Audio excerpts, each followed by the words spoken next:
Obituaries. We do see them in the news all the time. But today's obituary is a little different. It's not about a person. It is an obituary for the written word, aka books. It may sound absurd, but it will make sense. When was the last time you picked up a book?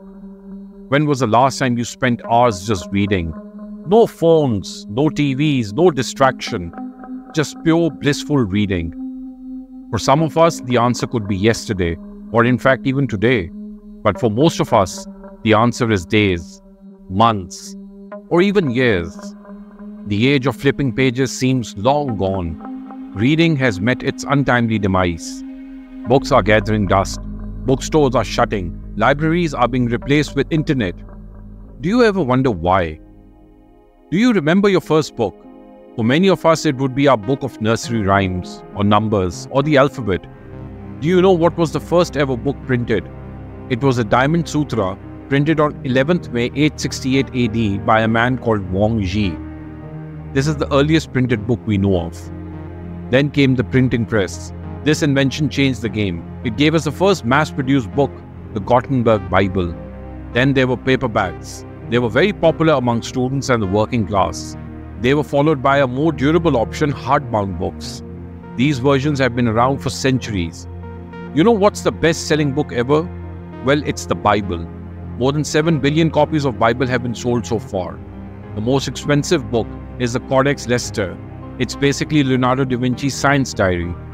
Bill Gates bought it in 1994 for $30.8 million. But today, it's worth over $50 million. Not all books are this expensive, but they sure are priceless.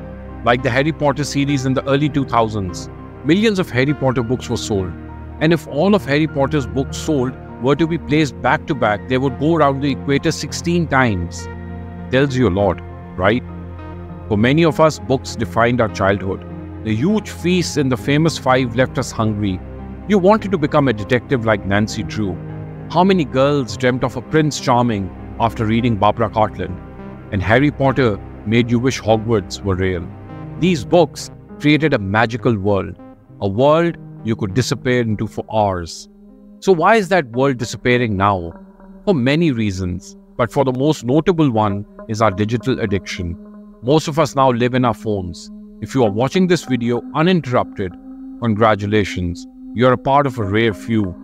But if you pause this video, check your notifications, scroll the Instagram feed, looked at some tweets and emails, and have now come back to this video, well, welcome back. You're a part of the new world order. A new world that is easily distracted. Children are reading less than ever before.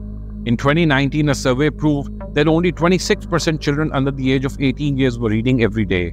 Sounds dismal. It is. The figures are lower than any other generation.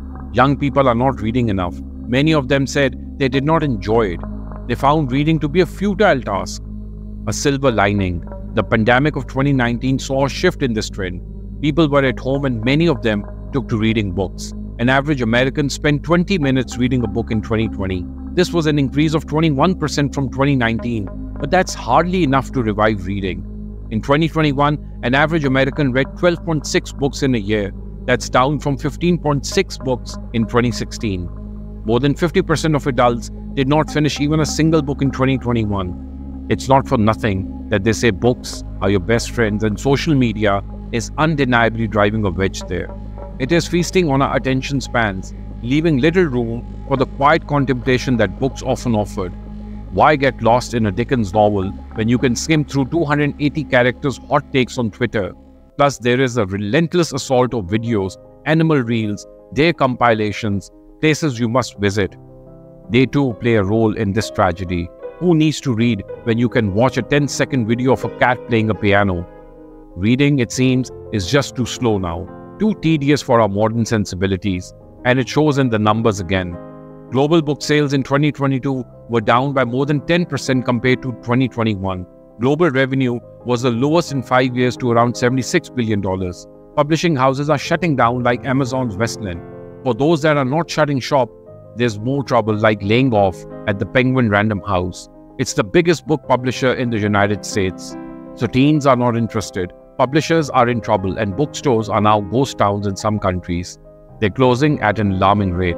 Like Japan, there are currently close to 12,000 stores operating, and there's just a 30% drop since 2012. Basically, people are not reading books, and those who do are buying online or reading ebooks or listening to audiobooks.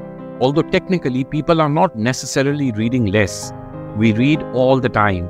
News alerts, articles, emails, tweets, messages, ads. But to read a book, you must delve into it. To enter the story, you have to unplug, and that's what people are increasingly failing to do, which is a shame, to be honest. There is no other experience like reading a book. The pleasure of untangling intricate plots, of deciphering hidden metaphors, understanding history and concepts, and exploring the depths of human emotion. It has been obliterated by instant gratification of emojis and GIFs, which brings me back to this question: is reading really dead? This is the age of the image, and yet there is some hope. I called this video an obituary in the beginning. Maybe that was premature. Thanks to those who stubbornly continue to defy the trend. By clutching their paperbacks, maybe they will inspire others. And while we are in the business of making videos, we cannot deny that the best stories cannot be told in 280 characters or captured in a fleeting clip or reel. They need a good old book. So pick one and tell us what you're reading. We look forward to hearing from you.